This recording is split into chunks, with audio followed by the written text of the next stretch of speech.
G'day everybody, how you doing?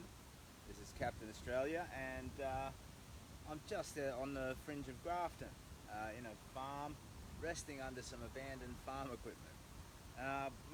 Okay, hang on, we need some sort of a format here, don't we? What wickedy what wickedy, welcome to the wickedy welcome to the Captain go wickedy Captain Australia show. There you go, that was pretty bad. So I'm taking shelter under some broken down farm equipment near Grafton. There was nowhere. This is like 60% of the rain kept out. But you know, it's pretty good. And I've checked for snakes just over there.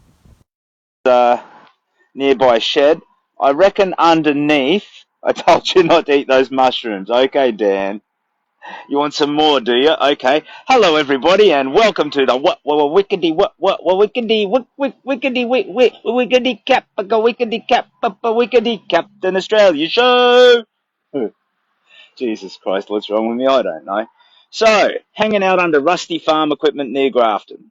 I've come 16, 17k this morning, and I'm trying to decide whether to go into Grafton, as I was thinking, just rest there today, or press south for Coffs Harbour. Either way, I think I'll rest here for an hour or so anyway. Good to have the boots off, give the footsies and toesies a little bit of a rest. So I thought I'd stream up and have a chat while we're here. So as you can see, the shelter above me is, you know, not too bad, keeping me and the bag pretty dry and the boots. I've got plenty of dry socks, so I'm all good. I'm stacked up on military rations from SES John, and I have enough water to, if I rationed it, maybe get me to Coffs, which is it's 84k from here, so 1 to 2.5 days, maybe, I don't know. I should be able to power that in 2 days, but yeah, that's 40 plus days. So yeah, I'm only carrying 2.5 litres of water at the moment. How's it going? Says Kaz. Well done, SES John. Yeah, they were lovely. What bloody legends. I mean, it's so surreal, okay? So I've spent the last 5 years in a cancer cave of pain. Just hiding from the world, hiding from myself, my feelings, everything. And to get through cancer, hang on. One thing I didn't really look for is funnel webs. Does this look? I don't know what a funnel web looks like. Look at this.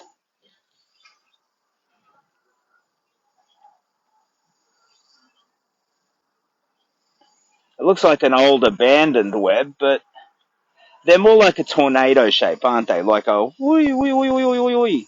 Than those roundy bits. I wouldn't want to accidentally sit on a nest of funnel web spiders. But yeah, it's not even really a thought up north. But I know even Sydney has their very own funnel web. Redbacks on the toilet seat. Yeah, spiders and bugs and creepy crawlies in general, I'm like having a look for, but I'm not really an expert, an arachnid scientist. No, I don't see any actual spiders, just some old webs. So we'll be right. I hope. Fingers crossed. Touch wood. What's an adventure without a little bit of risk anyway? So yeah, Grafton, and I'm thinking of diverting directly to Coffs and heading down there, seeing if I can, camp somewhere, maybe 15k out of Grafton tonight, and then push for Coffs over the next 2 days. It'll be nice to be back to the ocean again. The country's lovely, but it starts to be a bit more of the same. Keep eyes open for snakes as well. I bloody well am, Kaz, believe me. I think when you make plenty of noise coming in and they know you're there, that's okay. Like, we're both predators, so the key with snakes is just to have like a collegial, hello, good sir. How are you, says the snake. Let's stay away from each other, shall we? Yes, we shall, says the snake. So I think underneath the shed there might be, that hunting around for rodents and stuff. It's the kind of place where where they get in there and gobble down some little field mice and whatnot. As long as they don't come gobbling for me, we're all mates. But yeah, there's nowhere else to take shelter.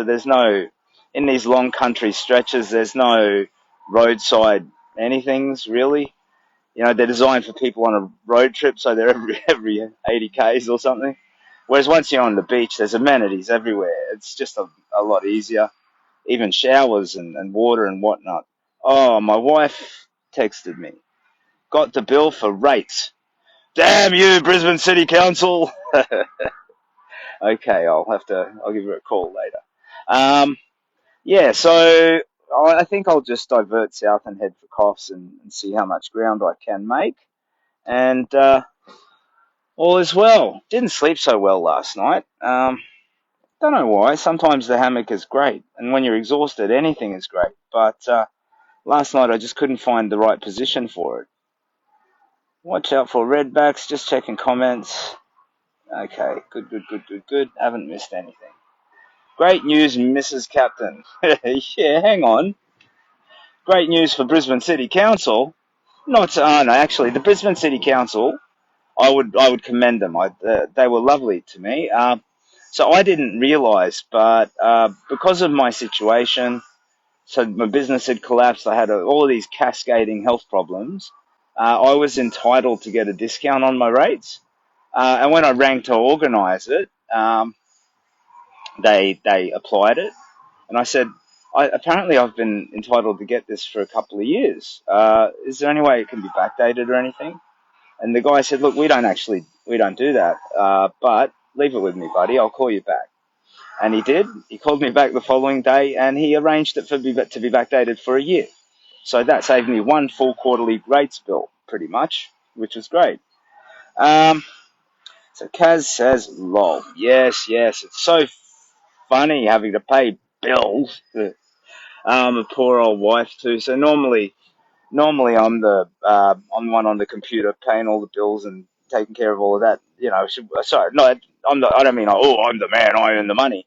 I mean I'm the one who's the computer nerd. So I log into my PC and do all that sort of stuff. And she's now stuck with the job, unfortunately. Poor old thing, but she's a lovely woman. Yeah, Mrs. Cap. I think she'd like that. Yeah.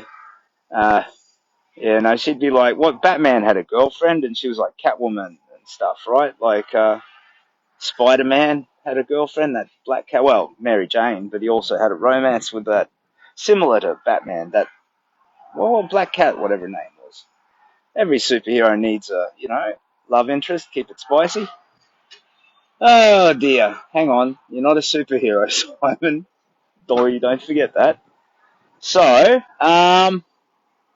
yeah, snakes, spiders, it's all okay for now. So I'm thinking since it's tentatively okay for a bit, I might rest here for an hour, get a nice fresh warm pair of socks and boot up and head south. So I'd actually just be circumventing Grafton, hanging out on the borderlands and then boom, down for Coffs Harbour. You keep writing to me and offering me, look, hey, go find a place at Grafton, I'll pay for it and all the rest. That's so kind. I don't know what to do, honestly. Like Joe, when I met Joe in Ballina, she had a mate who owned a motel. It was like accepting hospitality, receiving kindness. That's all cool. It's I'm sleeping rough. I've got no vehicles. I've got a particular weird set of self-imposed rules for the walk. But one of my biggest rules as a human is don't discourage kindness. Spread it around. And when I'm receiving some hospitality, it's lovely and nourishing and heartwarming. But all of you people, you're just bloody so kind and lovely. People writing saying, "Oh, look, let me pay for a motel. Go stay at a motel tonight, mate." But I don't know if that's. I got to figure out my rules. I'm an old man. I don't change very easily. Like receiving hospitality is okay, but taking your money and slapping down your credit card to pay for a motel is. I don't know, mate. I think I'm all right. Sleeping rough's pretty all right. I might change my tune if I get snake bit or something, but so far so good. It's been 13 days. 13 bloody days so far. Uh, I think I am starting to find my groove though. Physically, all the wet is, doing a number on me. It's making things heavier, making my feet iffier. But I think psychologically, I've found my groove. I miss my kids still. I love my wife, miss my wife, but the whole pain of that, like the acute pain of that, I think I've wound it in and I'm just moving forward. And I think I've got a bit of a groove going. Just have to deal with the physical stuff. Because walking, I don't know, try walking 15K this afternoon. But then try doing it in the morning and then again in the afternoon. And then try doing it 3 stages over a day. But then try doing that for bloody 60 days in a row or whatever. Vicky Reed has a comment. Oh, what have I done? Okay, you can look at that shed again. You can look at the farm equipment that I'm hiding under, hiding from the weather. And Vicky Reed, sorry, says, it's because we all want to see you finish this as we're all behind you. Well, that's lovely, Vicky. Thank you. I will. I have to. What I've done, my friend, on New Year's Eve, I was speaking to a friend of mine. I was camped up. I think I was just north of Byron Bay. There was sort of a bit of cyclonic weather. It was a bit full on. And I was talking to my mate. His name's Mike. Iron Mike, I call him because he's built like a brick poop house. And lovely bloke. Excellent person. And we were just talking about what I'm doing. And I don't know that he ever entirely understood it. But now that he saw that there's like a conversation going, he was like, this is really good, Simon. I think what you're doing is great. Keep going, press forward. And I'm like, well, mate, yeah, I have to press forward now. I mean, there are people who are engaged by it. They're kind of depending on me, and the charity and all the rest. And he's like, well, yeah, mate. Not only have you burnt your bridges, you've gone back, salted the earth, scuttled the earth, put over a bunch of signs saying, "Piss off, stay out of here." There's no way you're going back, mate. And he's not wrong. I can't. The only thing that can stop me at this point, it has to be profoundly serious injury, or accidental death. Touch wood. And I pay attention. I keep my eyes open. I'm doing my best, and if anything, part of what I get from this is learning that I'm alive again. And you don't learn that if you're not dealing with questions of survival, I suppose. So, yeah, yeah, I will finish it. You don't have to worry about that. But sleeping on the side of the road, it's not so bad. And if anything, I think it's given me a very sort of a really sad kind of understanding of how homelessness feels. Like after a couple of nights of sleeping rough, I was walking past some really fancy pants houses, like just like elite housing outside of Byron Bay, tucked away from everywhere else, the kind of thing where you'll find a Hemsworth mansion. Yo, Chris, hit me up. I'm an Avenger too. Captain Australia, B class. But yeah, these mansions like gorgeous houses, beautiful houses, and beautiful views. And I'm walking past, and I find myself just kind of gazing in and thinking about the warmth that's inside, and the hot meals, and the TV, and the you know chatting and fun, and all of that sort of thing. And you just sort of feel it's not quite jealousy or bitterness, but like it's like this longing to be inside where it's light when you're outside and alone. And me, that's self-inflicted and temporary, but it's given me this whole new depth of uh, empathy for, I think, people who are stuck in that situation, and it's involuntary. Whatever's got them there, like financial difficulties. They might have been a victim of some abuses, or they might have a dependency, or they might just have their life might have just not gone how they planned, and somehow they're on the street. But being in that place and not as a matter of choice, walking down, looking in at those sort of bright windows and happy houses, you feel like a different kind of creature. You feel like a creature of darkness a little bit, like Gollum, So you're like, oh my precious, we loves it, and he's in there and there. They've got the ring, but you've got your good part, your Schmeagol and Gollum, But um, yeah, it's almost like the situation itself eventually would kind of dehumanize you and put you on a separate team to the other people who have safe, warm, comfortable places to live. I don't know. Sorry, I'm old man ramble. But yeah, we're sleeping rough and walking down the side of the road, just furtively looking for a viable place to sleep. A, it's an adventure. B, it's not as hard as it sounds, and see, yeah, it does bring out these little sympathies. It's like I've always had a horrible bias against criminals and violent criminals. Not the superhero stuff, that's for the charity. But just me, just the way I'm wired. And it might be that it's trauma induced or something because I knew a lot of shady people when I was growing up. And for me, it's like if you're capable of a violent crime, piss off. Done. You know, what? Who did you hurt? Who did you kill? You piece of garbage. Done. But for like the two Johns and Di, we had this lovely chat yesterday about this new prison that's opened out near Ulmara, if that's how you say the name of the town. So it's a high tech prison, and it's more oriented towards true rehabilitation, like all these farming and skill programs and uh, they described it as a great thing, great for the local economy too, bringing in a lot of jobs. And I don't know about the reoffending rate of prisoners who are released from it. Maybe it is better than the national average. I don't know, but they spoke about the prisoners as not not so much as criminals or undesirables or whatever, but as like patients, like you know um, people who had a bad day, who did something wrong, who made a mistake and deserve a chance to, make up for it. And that's been something I've always struggled with. So I'm finding all these little ethical areas in myself as I walk, too much time to think and all that sort of stuff, where I try to figure out, what's righteous and what's not. Now, funnel web. I'll have to research what a funnel web looks like now that I come to think about it, because I really don't know.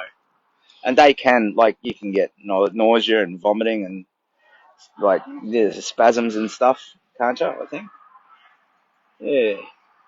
Few spiderwebs under here, Simon. Ah, well. Susie Isat Hussein is watching. G'day, Susie. So let's see. Sorry, have I missed any comments while I've been rambling? No. What is this? Filters. Why would I want to filter? Find a fate. What the heck is going on?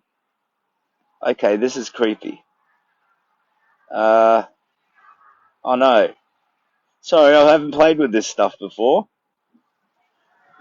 I think it wants me to dance. Hang on. What have I done?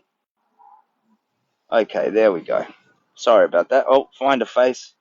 No, that's my face. How do I turn this off? Down. Still wants to find a face. Sorry. Goofy old man dressed as a superhero mucking around with Facebook filters. What's going on? Okay, so, entertainment, chat, learning, happiness, health. Um, okay, who wants to have a battle rap? Let's go. I'm going to take you down. Actually, that makes me think. My son, my middle son, Sullivan, before I took my walk, I found a drawing. This was when I was doing my practice walks that he did of me as Captain Australia. And it was in the style of this game, Friday Night Funkin', that he plays. And it's like a game where two characters have like a rap battle, and it's like a rhythm game. And he drew my character, and he said we should try and get Captain Australia in that game. And I thought it was very sweet, cute, and funny. So he's not normally, he draws, but he doesn't normally draw people. He's on the spectrum, this kid. He's a lovely kid. His name is Sullivan. He is a sweet, adorable guy, and I miss him like heaps, heaps, and heaps. Oh, look at that pretty flower. Okay, old man ramble. Sorry, I know when I'm doing it, and got to stop. So the clouds are not too bad. Um, you can see that, some more weather could roll in at any point, but it's kind of eased off a bit. So I reckon a nice hour rest here, avoid the snakes under the shed, and then I'll take off for Coffs Harbour. Uh, yeah, oh dear, these old feet. I might eat some army rations while I'm here, you know? Nourish the body, nourish the mind, so forth. Okay, Matthew Slapper's watching. Hey, Matthew. Do your mates call you Slappy? G'day, Slappy. No, I got Harvey, and when I was in high school, and I hated this, they called me Mango. Why? Because my head is shaped like a mango, and I used to like hanging from trees, I think. Oh dear. Anyway, I wish you well, all of the best. So I don't think I'll go into Grafton. I think Slappy High Captain. Hey, mate. I think I will divert south and make some ground towards Coffs Harbour. Plan to be there the night after tomorrow, I think. And onward and upward from there, or downward and southward. So, unless anybody has any last minute comments, questions, or concerns, I'll stop covering the camera with my hand. I guess I'll leave it there. Sign out. Hang on. We need the outro song. Bow chicka chickadee bow pip chickadee bow pip chickadee chee chickadiggity chickadee chickadee chee. Catch up with Captain Australia. Okay. So thank you for watching. All the best. Yeah, mate. I think I'll take at least a good hour. I think the key to making progress is actually resting in between. Last couple of days, when I finished up, I felt flogged, and I think the main reason was just not taking a long enough break. Oh yeah, he's a sweet boy, Sullivan. Thanks, Rihanna. He's really lovely. But yeah, all the best. And I'll update you a bit later on. Watch out for the bad weather on the coast. Yeah, yeah, well, I haven't been lucky with the weather overall, but I think I've learned to endure it. The key is, like, I can get as wet as I need to during the day. As long as you got something dry to change into when you sleep, it's okay. And as long as keeping the feet as dry as possible is a priority. So live and learn, doing okay, and thank you so much for your time. I'm humbled by your interest. I won't do any of the kiggity cancer talk or any of that stuff. This is just a hello and a chat. So I'll catch up later on. All the best. Cheers.